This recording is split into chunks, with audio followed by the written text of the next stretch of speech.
You think the mob is just about blood, territory, and business, until the city's most dangerous man notices the ugly purple shadows hidden beneath your makeup. I tried to pull my collar up to hide the humiliating reality of my life. Instead, Matteo De Luca gently traced my jawline, his eyes dark with lethal promise, and whispered, "Tell me his name, and I'll end it." Alex Cartwright was an expert at making herself invisible. It was a survival mechanism she had honed over years of trying to shrink a body that naturally refused to be small. She was a big woman, soft curves, thick thighs, and a heavy chest. And in a world that constantly demanded women take up less space, Alex had learned to apologize for her mere existence. But nowhere was she made to feel more monstrous, more utterly worthless than in the four walls of the apartment she shared with Bradley Jenkins. Bradley was a junior partner at a ruthless investment firm. To the outside world, he was charismatic, sharply dressed, and successful. To Alex, he was a ticking time bomb. He weaponized her weight against her daily chipping away at whatever self-esteem she managed to build. "You should be grateful I'm with you. Pen," he would sneer over dinner, eyeing her plate with disgust. "Who else is going to look twice at a fat, clumsy bookkeeper? You're lucky I have a big heart." But Bradley's big heart didn't stop his hands. Alex worked as the head accountant for L'Eclisse, the most exclusive high-end dining establishment in the city. Behind the velvet curtains, the truffles, and the imported vintage wines, L'Eclisse served as the legitimate front for the De Luca syndicate.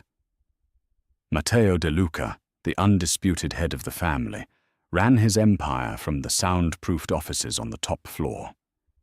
He was a man carved from marble and ice. Matteo was feared, deeply respected, and ruthless. Yet he ran his businesses with a strict code. Alex had interacted with him only a handful of times in her 2 years there, mostly presenting quarterly earnings or flagging discrepancies in supplier invoices. He had always been surprisingly respectful, his dark, piercing eyes meeting hers without a hint of the judgment she was so used to receiving from men like Bradley. When Matteo looked at her, he didn't see a fat woman taking up too much room. He saw a brilliant mind that kept his millions clean and untraceable. The nightmare began on a humid Tuesday evening. Bradley had lost a massive client account due to his own negligence.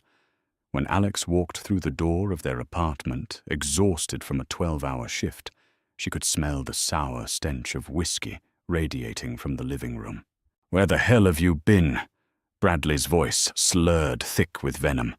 "I was at work, Brad. It's month-end reconciliation," Alex said softly, keeping her eyes glued to the floor, her heart immediately kicking into a panicked overdrive. She tried to step around him toward the kitchen, but he blocked her path. "Look at you," he scoffed, his eyes raking over her dark slacks and sensible blouse. "Waddling in here like you own the place. You think you're so smart with your little numbers, don't you?" "Bradley, please, I'm just tired." Before she could finish, his hand shot out, grabbing a fistful of her hair. The room spun wildly as he yanked her backward. Alex cried out, stumbling over her own feet, her heavy frame crashing violently against the sharp edge of the glass coffee table. The impact knocked the wind out of her lungs. Pain exploded across her collarbone, radiating down her shoulder and ribs. "Shut up," he hissed, his face contorted in rage, standing over her as she gasped for air on the rug. "You pathetic, ugly cow. You're nothing without me. Do you hear me? Nothing." He kicked her hard in the thigh for good measure, before turning and storming out of the apartment, the front door slamming so hard the picture frames rattled on the walls. Alex lay there for a long time, the cold seeping into her bones. The physical pain was blinding, but the emotional agony was paralyzing. She dragged herself to the bathroom mirror an hour later. The reflection staring back at her was devastating. A massive, angry bruise was already blooming across her neck creeping up toward her jawline, while her right shoulder was a canvas of deep purple and mottled yellow. She couldn't call the police.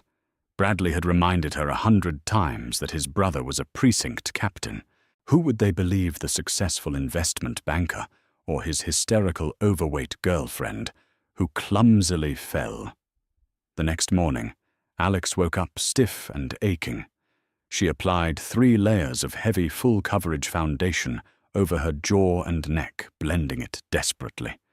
She chose a high-collared silk blouse and wrapped a thick patterned scarf tightly around her throat, ignoring the stifling summer heat.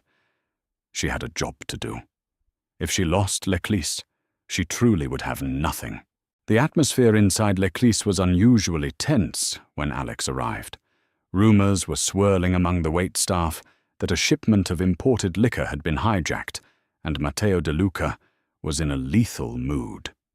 Alex kept her head down, limping slightly as she made her way to the back offices.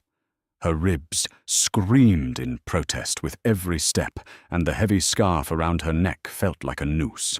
She had just sat down at her desk, booting up her computer, when the heavy oak door connecting to the executive suite opened. Lorenzo Rossi Matteo's imposing underboss stepped out. His sharp eyes scanned the room before landing on her. "Miss Cartwright." Lorenzo said, his voice a low rumble. "The boss wants to see you. Now. Bring the offshore ledger." Alex's stomach dropped. The offshore ledger. She quickly grabbed the heavy leather-bound book, her right arm shooting with hot pain as she lifted it. She bit the inside of her cheek to keep from whimpering and followed Lorenzo into Matteo's sanctum. The office was vast-smelling of expensive leather espresso and danger. Matteo De Luca sat behind a massive mahogany desk, the sleeves of his black dress shirt rolled up to reveal intricate tattoos snaking up his forearms. He was on the phone speaking rapid, angry Italian, but he held up a single finger silently, instructing Alex to sit. She lowered herself into the chair opposite him, moving stiffly to protect her bruised ribs. She felt the sweat gathering under her heavy scarf. Matteo slammed the phone down, rubbing his temples before fixing his intense, dark gaze on her. "Alex," he said, his voice suddenly smoothing out, though the dangerous undercurrent remained. "We have a problem with the Santoro account. They are claiming a discrepancy of 50,000. Show me where they are lying." "Yes, Mr. De Luca," she said softly. She leaned forward to place the ledger on the desk. As she did, a sharp spasm of pain racked her bruised shoulder. Her arm gave out for a fraction of a second, the heavy book slipping from her grasp and slamming onto the wood. Alex flinched violently, instinctively, throwing her hands up to protect her face, a reflex born of terror. In her frantic movement, the carefully pinned silk scarf shifted. The collar of her blouse pulled open just an inch, but it was enough. The heavy, suffocating silence that fell over the room was absolute. Matteo's eyes, normally unreadable, locked onto her exposed skin. The thick layers of makeup had cracked from her sweat, revealing the vicious, dark purple fingerprints stamped into her neck, leading down to the swollen, blackened flesh of her collarbone. Alex gasped immediately, yanking the scarf back up her cheeks, burning with hot, humiliating tears. I'm sorry, Mr. De Luca. The book slipped. I have the figures right here." "Stop," Matteo commanded. The word wasn't loud, but it carried the weight of a physical blow. He stood up slowly. He was a tall man, broad-shouldered and lethal, and as he walked around the desk toward her, Alex felt her heart hammer against her bruised ribs. She shrank back in the chair, her old survival instincts screaming at her to make herself small. "He's going to fire me. He thinks I'm pathetic. I bring drama into his clean business." Matteo didn't stop until he was standing directly in front of her. He crouched down, bringing himself to eye level so he wouldn't tower over her. His large, calloused hand reached out. Alex squeezed her eyes shut, waiting for the reprimand. Instead, His long fingers brushed lightly against the edge of the silk scarf. He didn't pull it away, but the heat of his knuckles resting against her uninjured skin was electrifying. "Look at me, Alex," he said. His voice had lost all its corporate coldness. It was a dark, dangerous velvet. She opened her eyes, a tear finally spilling over her lashes and cutting a track through her foundation. "Who did this?" he asked, his tone deceptively calm. No one," she stammered, reciting the lie she had practiced all morning. "I fell. I'm so clumsy. You know, I tripped over a rug in the dark and hit the coffee table. It's nothing, Mr. DeLuca. Let me just show you the Santoro numbers. Don't insult my intelligence, mia bella." Matteo interrupted softly, his thumb gently catching her tear. Coffee tables don't leave fingerprints on a woman's throat. Alex froze. The pet name, my beautiful, short-circuited her brain. No one had called her beautiful in years. Bradley certainly hadn't. "It's a personal matter," she whispered, her voice trembling. "Please, sir. I need this job. I promise it won't affect my work." Matteo's jaw ticked. The muscles in his neck strained, betraying the violent rage boiling just beneath the surface. He saw everything. He saw the way she hid her gorgeous curves in oversized, frumpy clothes. He saw the way she apologized for breathing too loud. And now he saw the violent evidence of a man who was breaking her spirit. "You think this is about your job?" Matteo's eyes darkened, turning entirely black. He leaned in closer, the scent of bergamot and cedar wrapping around her. "Tell me his name, Alex, and I'll end it." "No." She gasped, pure panic seizing her. She knew exactly what Matteo DeLuca was capable of. If he killed Bradley, it would unleash a war, or worse, she would be indebted to a mafia boss. "No, you can't. You don't understand. He works in finance. He has connections with the police. It would bring heat on you on Leclis. Please, Matteo, just leave it." She didn't realize she had used his first name until it slipped out. Matteo's gaze dropped to her trembling lips, a possessive fire igniting in his eyes. "I don't give a damn about the police," Matteo growled softly. He stood up, towering over her once more, but this time he looked more like a shield than a threat. "Go home, Alex. Take the week off. Paid. But the Santoro account? Lorenzo will handle the minor details. You will go home and rest." Matteo walked back behind his desk, his demeanor shifting back to the untouchable boss. But before she reached the door, his voice stopped her. "And Alex, you are a vital part of my family now. No one touches what is mine. I will find out who he is with or without your help." Alex fled the office, her heart pounding a frantic rhythm. She didn't see Matteo pick up his phone the second the door clicked shut. "Lorenzo." Matteo barked into the receiver, all gentleness eradicated. "Put a shadow on Miss Cartwright. I want a full dossier on whoever she lives with by midnight. Bank accounts, debts, daily routines, everything." Matteo looked at the spot where she had been sitting, his blood running cold with a terrifying, protective fury. The man who laid hands on his bookkeeper was already a ghost. He just didn't know it yet. The subway ride back to the Upper West Side felt like a fever dream. Alex sat rigidly on the hard plastic seat of the downtown train, the rhythmic clacking of the wheels over the tracks echoing the frantic, terrified beating of her heart. She kept her chin tucked securely against her chest, her oversized trench coat pulled tightly around her heavy frame, despite the stifling afternoon heat pressing into the subway car. Ordinarily, she would be agonizing over the way the coat made her look wider, acutely aware of the judgmental glances from thin, impeccably dressed women standing nearby. Today, however, the only thing occupying her mind was the dark, unyielding intensity in Matteo De Luca's eyes.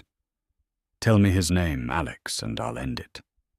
She shivered, a cold sweat breaking out across her bruised collarbone.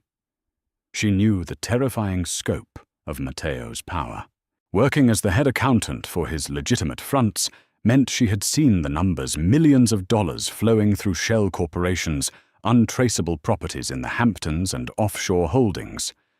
A man with that much capital and influence could make anyone vanish without a single whisper of suspicion. Bradley was a monster behind closed doors, but the thought of being responsible for his murder made Alex physically sick. She needed to pack a bag and disappear before Matteo's men uncovered the truth and before Bradley returned from his firm on Wall Street. When she finally pushed open the door to their apartment, the suffocating silence of the space immediately choked her. The glass coffee table still sat in the center of the room, a cruel, silent witness to the previous night's brutality. Alex didn't waste a second. She hurried into the master bedroom, her legs burning and her ribs aching with every panicked step. She dragged a battered canvas duffel bag from the back of the closet and began violently shoving her clothes inside. She didn't bother folding her sweaters or matching her socks. She just needed enough to get to a cheap motel in New Jersey, somewhere far away from the polished, dangerous world of L'Eclisse and the suffocating terror of Bradley Jenkins.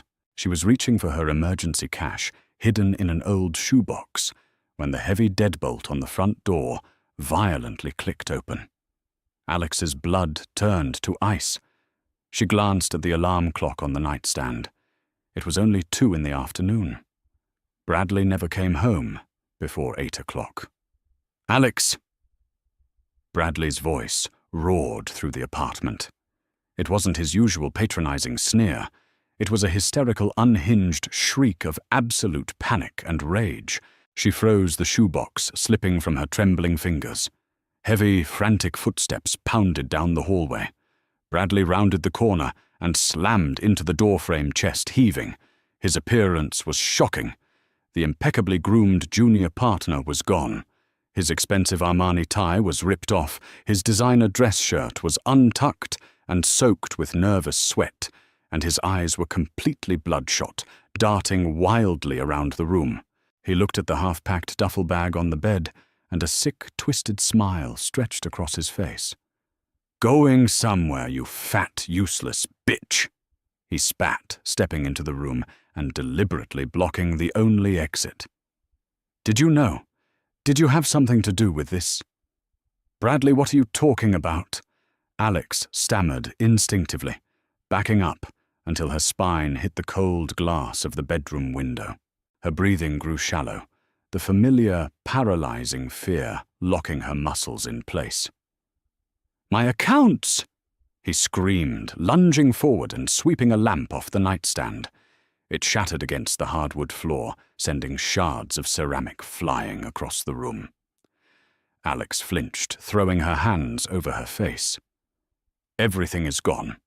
The Cayman offshore fund the Vanguard mutuals.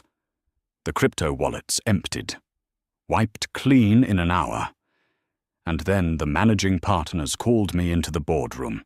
Someone anonymously leaked the cooked ledgers. They fired me, Penn. They fired me, and they're bringing in the federal regulators." Alex stared at him in absolute horror. She hadn't said a word to anyone about his finances. But as Bradley stood there, hyperventilating and unraveling, the chilling realization washed over her. Matteo. Matteo hadn't just asked for Bradley's name, he had already found it. In less than 3 hours, the De Luca syndicate had completely dismantled Bradley's entire financial existence. "I didn't do anything, Brad. I swear to God," Alex cried out desperately, trying to slide along the wall toward the door. "You're lying," he bellowed. He lunged across the room, his hands wrapping like iron vices around her thick upper arms. He slammed her backward against the drywall, the impact sending a blinding shockwave of agony through her already battered ribs. Alex screamed a raw, ragged sound that tore her throat. "You stupid cow!" Bradley hissed, his spit hitting her cheek. "You ruined my life. I'm going to kill you. I'm going to beat you until you can't even crawl out of this apartment." He raised his fist, his knuckles white with tension. Alex squeezed her eyes shut, sobbing helplessly, bracing for the bone-crushing impact. But the blow never came. Instead, a deafening, splintering crash echoed through the apartment, followed instantly by the sound of heavy boots swarming the living room. "NYPD!" Bradley shouted in panic, dropping Alex and spinning around. "I have connections. My brother is Captain Harrison Jenkins of the 12th Precinct." "Your brother," a dark, silken voice echoed from the hallway, "is currently enjoying a permanent, unrecorded vacation on a cargo ship bound for Palermo. He sold you out for 100,000 in unmarked bills and a fake passport." Bradley froze, all the color draining from his face, as a tall, imposing shadow fell across the bedroom doorway. Matteo De Luca stepped into the room. He wasn't wearing his tailored suit jacket anymore. He wore a fitted black Henley that clung tightly to the broad, muscular expanse of his chest, the dark ink of his tattoos curling aggressively around his forearms. Behind him stood Lorenzo and two other massive enforcers, their faces entirely devoid of human empathy weapons drawn and suppressed. Matteo's eyes immediately bypassed Bradley and locked onto Alex. She was crumpled against the wall, clutching her ribs, tears streaming through the thick, cracked foundation on her face, her heavy scarf now completely ripped away, exposing the grotesque tapestry of black and purple bruises coating her throat and shoulder. A deadly, terrifying stillness settled over the Mafia Boss. When he finally looked back at Bradley, the temperature in the room plummeted to freezing. "Mr. Jenkins," Matteo said, his voice a quiet, lethal whisper that carried more menace than a scream ever could. "You have touched something that belongs to me." Bradley backed away, his hands raised in a pathetic, trembling surrender. The bravado that had fueled his abusive tyranny over Alex for 3 years evaporated in a matter of seconds.